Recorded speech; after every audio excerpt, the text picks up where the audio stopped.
Round two, let's jam. We have... Oh, these all plains and all mountains hands. These are just super dicey. I need to mulligan this. It's just not good enough. I have one playable card, and it's on turn 3. Not a very good card either. It's acceptable, but not great. This hand is much better. Oh, wow. Now it got great. Alright. Now I'm pretty happy about this. So we can go Falconwrath Reaver into Sin Prodder. I don't think that we play Sigardian Priest first, because I want to try and put as much pressure on my opponent as possible. We'll see, though. It's certainly possible. It'll change based on what my opponent does here. Yeah, I think we just Reaver. We want to be putting down the pressure. Next turn, I mean, if we really want to, we can Priest plus Galvanic Bombardment. That is certainly a possibility. But if the opponent plays nothing, I think that we just slam the Sin Prodder. Alright, so attack the Reaver. And get Sin Prodder down. Yeah, this is looking pretty good now. Unmulliganing, hopefully, with this Sin Prodder. Gonna get a couple of nice things off of it, I hope. Oh, or not. The opponent just the wins there. I mean, basically we get a 1 for 0 in a way. We have to spend an extra turn on it, but that's fine. We still have this Galvanic Bombardment we can use. Stitch Mangler. Alright. Well, that's fine. I guess we don't get to play Galvanic Bombardment because there's nothing that we want to kill. We'll just play the Sin Prodder instead. We might be able to use Galvanic Bombardment at the end of this turn. That's certainly a possibility. And what is this? Hopefully not Clear Shot. Oh, it's going to be Clear Shot, isn't it? Kill the Sin Prodder. Alright, it isn't. Whew. Thank goodness. Now it's time to kill that Niblis, though. No attack. And... pow. Definitely need to shoot that down.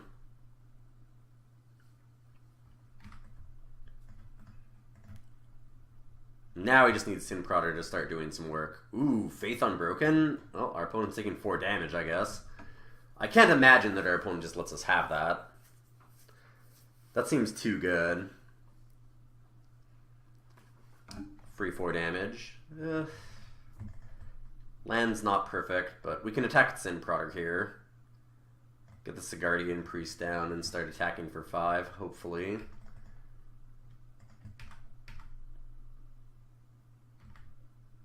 That was a ton of damage. Alright, we'll hold on to this last land for sure. I wanted to play one more in case we got the 6-drop, and I wanted to play it next turn. The Angel. Because if we get Subjugator Angel, I'll feel pretty silly not having played the Mountain. Somberwalled Stag. Well, there goes Sin Prodder, I'm guessing.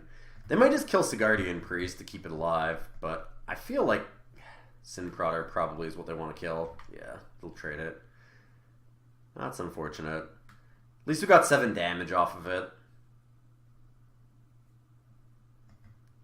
One passes. And we draw another land. Uh-oh. Definitely looking for some non-lands here.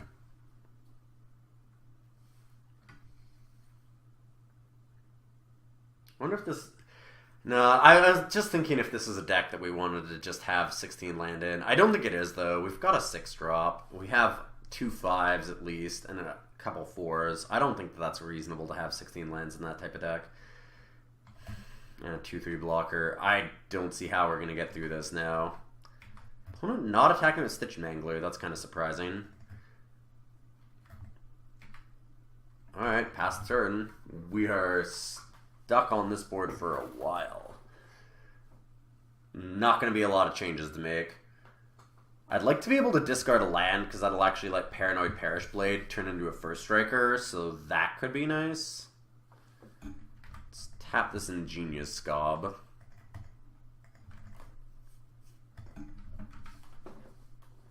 And I'm guessing that we're going to take 2 damage here. I'm surprised they didn't attack with Stitch Mangler last turn.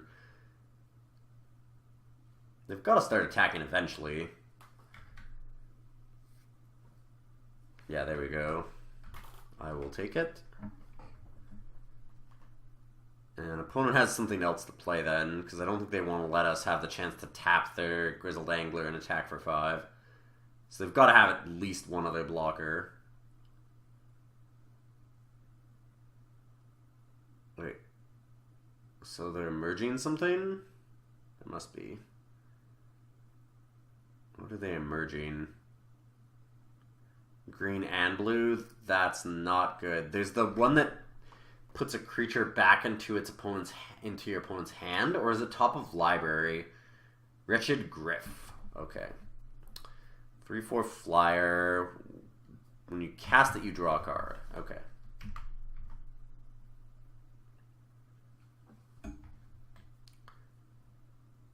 And if there's a colorless creature card in the graveyard. So if Wretched Griff dies, then Grizzled Angler becomes a 4/5. That can make us attack. That's unfortunate. Play the land. I can tap the Angler now. Or, not the Angler, sorry. The Wretched Griff. And attack with the Paranoid Parish Blade. Trade for the Angler. It's not great, but it might be better than anything else. I don't want to let this stick around and become a 4/5. Kind of like the idea of attacking here. We're going to take a bit on the backswing, but that's fine. We've got Faith Bearer afterwards.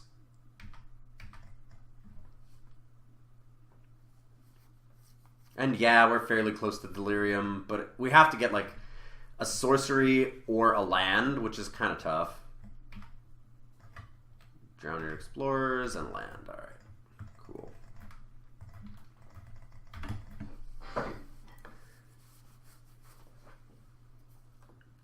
This isn't the worst position to be in. Our opponent's in top deck mode as well. They don't have a lot of cards in hand. We're very close to top deck mode anyways. They only have one card in their hand at the start of this turn. Well, tapping that much mana is not good for me. Enlightened Maniac. Alright. It's a good one to emerge from. Not attacking with the Wretched Griff. Opponent's playing it very safe. Oh man, they have another spell to play? That's very unfortunate. I think they probably drew the Enlightened Maniac, or they would have waited to Wretched Griff that, I think. Oh, oof. Vexing Scuttler. Turn target instant or sorcery from their hand, graveyard to their hand. What did they get? I actually missed it. Oh, just the wind. Okay.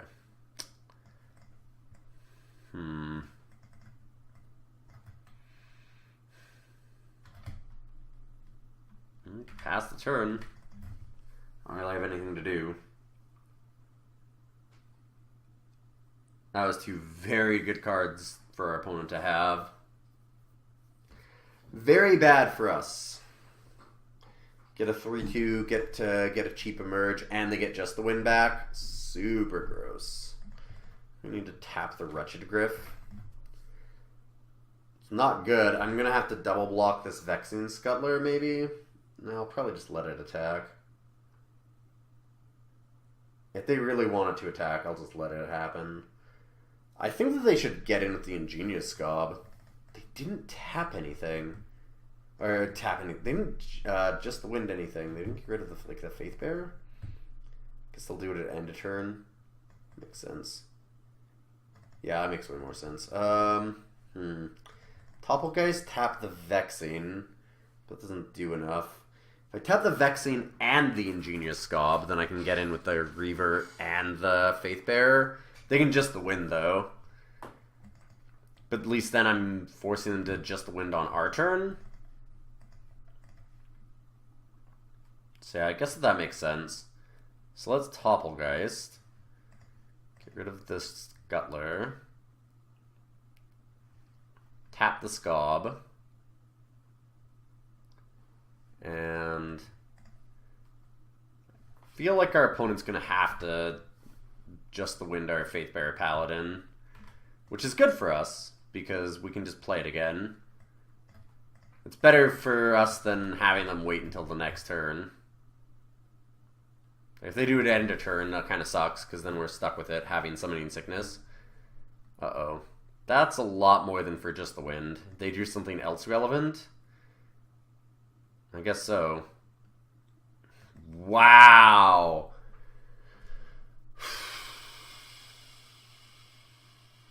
Wow, what a draw. Oh my god.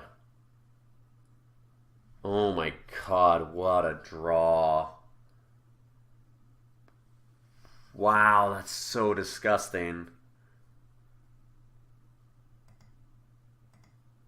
They drew Elder Deep Fiend off the top of their library after drawing the Vexing Scuttler and Enlightened Maniac.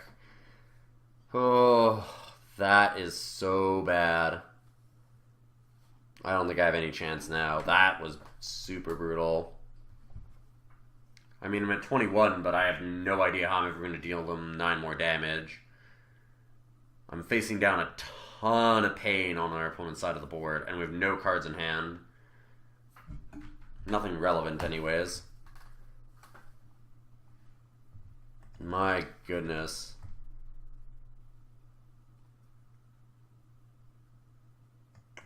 Something else?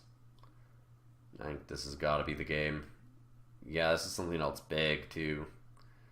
Advanced Stitchwing. Alright, well, good to see it, I think. And then I'm pretty sure we should just quit this. Yeah. Village Messenger doing its utmost best for me to absolutely hate it. There's been one game where it's been really good, and besides that, it's been super mediocre, if not just absolutely unplayable. This is why I don't like playing with this card.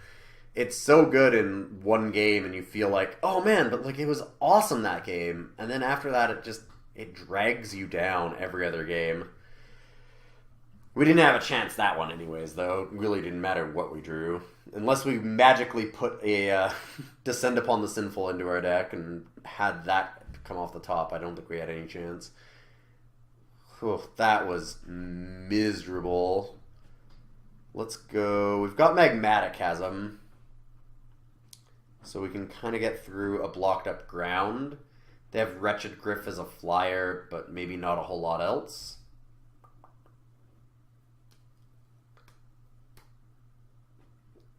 I think I'm okay just leaving it, though. With them having blue... They had the Niblis of Frost, too. I don't think Magmatic Chasm's even that good. I just want to be able to beat them before they stall out. If we were on the draw, I might think of putting in the Magmatic Chasm, because then it's more likely that it's going to end up in a board stall. With us on the play, I'm just going to hope that we can curve out. I think that our deck is designed to curve out the best. These hands. I'm going to keep it, I guess. I have Bloodseeker and a bunch of fuel for it. Hopefully that is kind of good enough. I'll definitely need to draw something relevant, but I'm just going to leave that up to fate, I guess. Subjugator Angel. Yeah, not exactly what I wanted to see here. Only card in my deck I think that I can't play right now. No Lancers I can't play either because I need double white, but there's literally only those two that I can't play with this many lands. Yikes. Not good. Well, we have a target for the Galvanic Bombardment. The second Plains is actually not the worst, just because it does mean that the Subjugator Angel can come down. Not going to discard yet. The 3 damage doesn't seem that relevant. Turning a land into a shock when I eventually need to play Subjugator Angel just doesn't seem that good. Yeah, I'll probably draw another land in between, but if I don't, I'll feel really dumb. Well, just keep shooting things, I guess. It makes sense. Hit him again. This also makes it harder for our opponent to emerge something, so that's nice. Nothing? That would be great. Nothing sounds good to me. There's that land. And we can discard a land now, so... Oh, is our opponent flashing something in? They might be. No. Alright, well, we'll discard the mountain. They might have Adjust the Wind or something. I think I'm okay with that.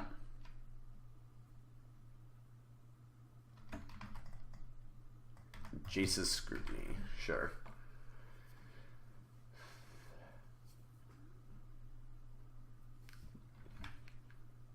Wait until we discard and then Scrutiny it, sure. There are 4 cards up on us. Oh, this is so bad. We've dealt 2 damage for all of the card advantage we've lost trying to be the aggressor. Not exactly where we wanted to be. Can only block creatures with flying. So that's fine here, I suppose. Ooh, Topplegeist isn't bad. We have 2 card types, but we can have more because we have the Ravenous Bloodseeker, so we can discard things. Plus, one of the card types we don't have is a creature, so that seems fairly easy to get. We have the tougher one, which is a land, because we already have this Ravenous Bloodseeker in play to help. So Topplegeist might hit Delirium this game. Seems fairly likely to. We just need like a Wicker Witch, Faith Unbroken, or like a sorcery. Yeah, I'll take the damage from the Scob, sure. They have 3 cards in hand, and we know they have a bunch of really nasty Emerge things, so I'm not super confident right now. They're just gonna pump this Impetuous Scab, or Ingenious Scab, sorry. Impetuous. I don't know why I thought Impetuous. Alright, we'll take 4. And Emerge. I feel like this is an Emerge of some kind. Probably on this Tattered Haunter. Could be wrong. Yep, there's Wretched Griff. There we go. Nasty. Topplegeist and Ironclad Slayer. Well, let's Topplegeist down this Wretched Griff and just keep attacking. Play the Ironclad Slayer, I think. And smashy smashy. 5 damage. I don't think it makes sense to discard the Ironclad Slayer. I want to get Delirium, but I can get a creature into the graveyard at some point, I'm sure. Creatures shouldn't be the problem. And I don't want to trade Topplegeist for this Tattered Haunter. It might make sense to just trade the Subjugator Angel for the Wretched Griff. If my opponent lets me. This is another Emerge. Yep. They're going to sacrifice the Haunter and Vexing. Get Jace's Scrutiny. Jeez. Their deck is just firing on all cylinders. It seems quite strong. It seems very strong. Ugh, they're getting the right mix of Emerge and little guys, though, which is certainly a problem. Alright, we can stop the Vexing Scuttler from blocking. And we can attack with the Angel, Bloodseeker, Slayer. Leave the Topplegeist back, because I don't really want that eaten by the Wretched Griff. We can attack with everything else. Although if we attack with everything, after it makes this Vexing Scuttler not able to block, what happens? We lose... Say we lose Topplegeist. They take 4, 10, 11. Might just be worth it anyways. So I think they just probably have to trade the Subjugator Angel. Or eat something else. Alright, let's do that. Make it so the Vexing Scuttler can't block and attack with everything.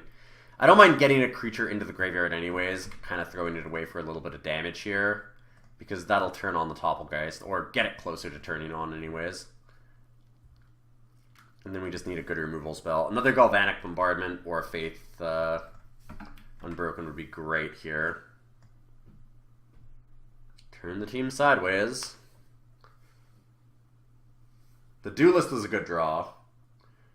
Oh, I totally forgot about Jace's Scrutiny. I don't know why I did that. Wow.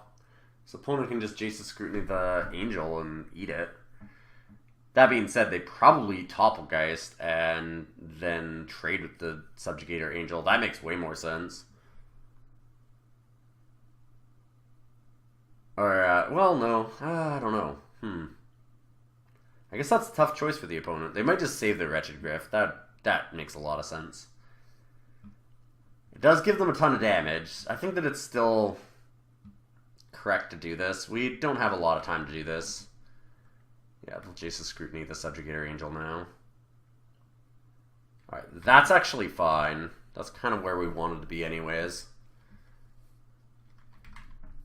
We only put them to 7, and we put them to 7 instead of to 3, which is unfortunate, but because I just wasn't thinking. I just knew this was in their hand. They just got it back with Vexing Scuttler. But the nice part of that is that we still basically dealt a ton of damage. We threw away a creature that we didn't really care about, and got closer to Topplegeist being on. I just need to have a good draw for it. A sorcery, or I might even just discard an enchantment to Ravenous Bloodseeker. I guess that if it's the Faith Unbroken, I probably don't want to, because I can just eat something. Is the opponent attacking? Oh, goodness. If they're attacking, that's a really bad sign. Attacking, wow, with both? Oh, I'm so dead then. If the opponent is that confident, they have nothing but gas in their hand, and it's gotta be insane. Probably Elder Deep Fiend. What else would they have? Just trying to think. They've got to have something really, really good. Yeah. So, Elder Deep Fiend. They might have like an Aim High. Elder Deep Fiend, I mean, if they have that, they have to sacrifice one of these to actually have it come into play. I feel like True Fate Censor onto Subjugator Angel, attack with it and Topplegeist makes a lot of sense. Maybe just attack with everything. I mean, that obviously seems like what our opponent's trying to get us to do. And it's not sure what they can have. That's the problem. What do they have that's so good that they can attack with all these? I think we just attack the flyers. We're dead on the backswing if we attack all out. And that's got to be what our opponent's trying to get us to do. So they have some way to untap this or play something. If it's Elder Deep Fiend doesn't fly, so that's kind of what I'm thinking. Swift Spinner. Take down Topplegeist.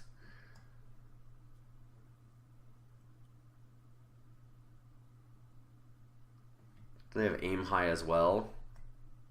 I'm worried. Aim High or like a Just the Wind. No, there's a Just the Wind. Or something. Rattle Chains. Okay. Close. It's something. Gas, gas, gas.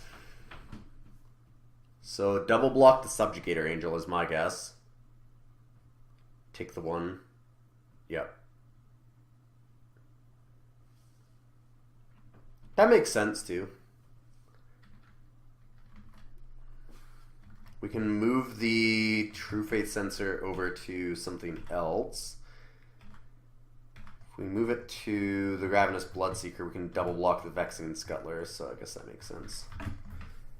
Either that or the Voldaren Duelist still ends up the same, basically.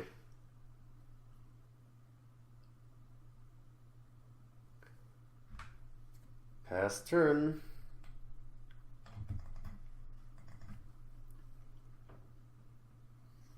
Attack with the flyer. We go down to 4. Whew, this is going to be a close game. Sin Prodder. That is nice.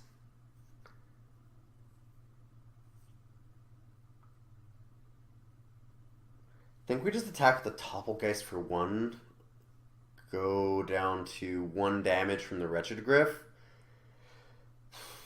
And hope we can finish off the game with like Sin Prodder, discarding something to Ravenous Bloodseeker, or I don't know, some kind of instant spell. If we can get like another Galvanic Bombardment to kill the Wretched Griff, that would be really nice.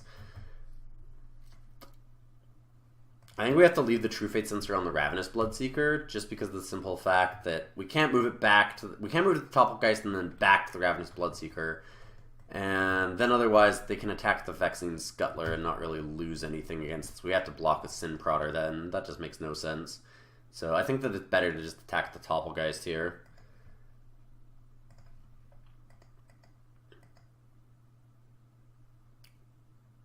I do need to put some pressure down, so I think that it makes sense to just keep attacking. Hope our opponent doesn't have the pump spell for the Wretched Griff.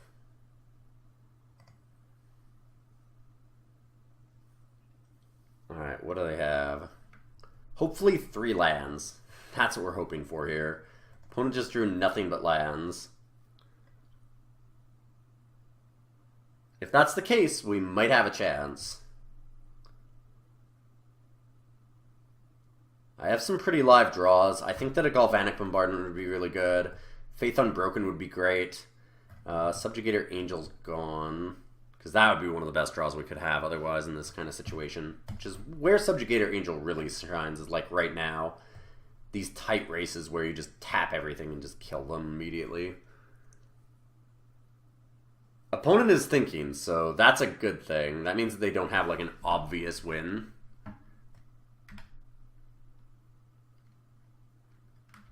Attacking again. I'm going to go down to 1. I don't have a choice anyways. I have nothing that can block it. Ugh, the Stag. Kill the Sin Prodder. That's miserable. Could just eat the Bloodseeker instead, but I think they need to kill Sin Prodder. Having it again really sucks.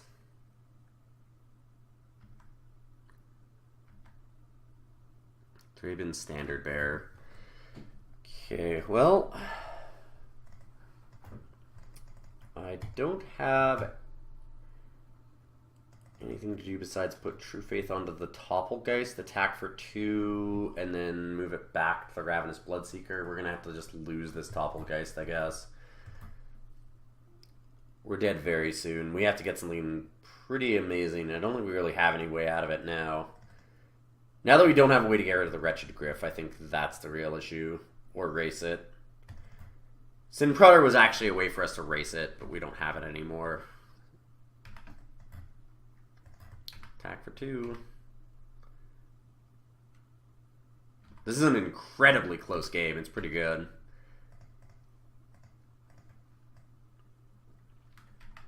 We have to get pretty lucky with our opponent here, though. I could have attacked with everything and seen if our opponent had it. Like, it's possible that we could have just won off of discarding the Ravenous Bloodseeker.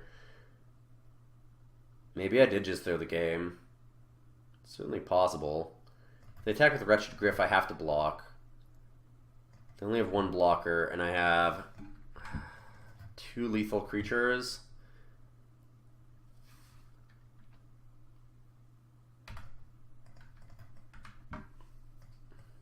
Maybe I should have just gone for the win there. Just worried with how many cards they have on tap, like how many lands they have on tap and the cards they have in their hand. I think I should have gone for it. Oh yeah, now they have 1,000,000 blockers. That's bad. There's Faith Unbroken. Okay. That does give me a chance, because it means that the Wretched Griff doesn't kill me right now. Let's put it on the Standard Bearer, because that's the one that's least likely to be attacking. I wonder if we'd have attacked if we'd have just won. I think that I should have gone for it. We're in such a hole that it makes sense to be that aggressive. Now it can't attack, though. There's no good attacks for us here. That Vexing Scuttler just stops us. Faith Unbroken was a really good top deck, but we're in a ton of trouble.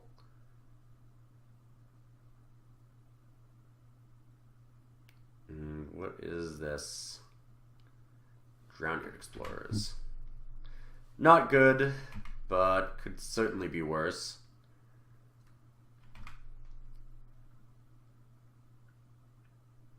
So I'm really not sure what I can draw to get out of this. It'll have to be pretty good. Have to be pretty good. They can still play Elder Deep Fiend this turn too, because Enlightened Maniac is 4 mana. I have something else. Is this Stitch Mangler? I hope not. Stitch Mangler would be really bad. Yep, called shot it. Ouch. We could have attacked in one. That turn, if this is what they had in their hand, there's only one card left in their hand. I don't think that it would be anything that's that relevant. Yeah, and I have to block. Oh, and they... Oh, God. Right. Yeah, this game's over. If we'd have attacked, I think it would be over a different way. I have no burn spell that just kills our opponent, unfortunately. Yeah, so I think we missed being aggressive there. It was a dicey turn, and our opponent left a lot of cards up and land untapped to dissuade us from attacking, and I bought it. I bought the story that my opponent sold me. So basically our opponent just gave us a line of goods there where it was like, no, if you attack, you're going to lose the game. And that's kind of what I was thinking, but I was already losing the game. I needed to just be aggressive and try and win the game immediately, because if I did that and we just went for it, I think that was the best chance that we had. If they had it, then we lost, sure, but we were losing anyways. We were still just going to lose. So it's better to take the huge risk and go for the win. So I think that was a pivotal turn for us, and we missed on it. It's a good game. We had a lot of interesting interactions. I think that our deck was pretty strong. We got really, really close. I mean, this was an incredibly close game. Our opponent's just at 3 life. But it's over now. And I will see you guys for next week. I'm going to put up the votes for next week's as well. I'm going to do this a little bit differently. We're only doing the one round this time because I want to go back and do some revisits of these ones. And then I might do some 2-rounders is what I'm thinking. Right now I'm really, really busy because it's in the middle of wedding season. So it's been tough for me to keep up with the schedule. And so doing 2 tournaments is a lot of work for me. And I think that this is good just as like a testing the waters kind of first draft and kind of see what happens. And then afterwards, when we know the format a little bit better, we can go back and kind of reevaluate our first draft and then proceed on from there. So I think that'll be more interesting. But I'll put up a Twitter poll, so follow me at IlyonMTG. And you can find me there. I'll put it up on Twitter when this goes live, and you guys can all vote on what you want to see for an archetype next week. But besides that, it's been pretty fun, and I will see you another time. Round 2, we'll go first. And whoa, this is a hand. We've got to keep this, right? Yeah, I just got to figure out what we're actually doing with it. There's a lot of things that we can do. One land's a little dicey, but what a hand.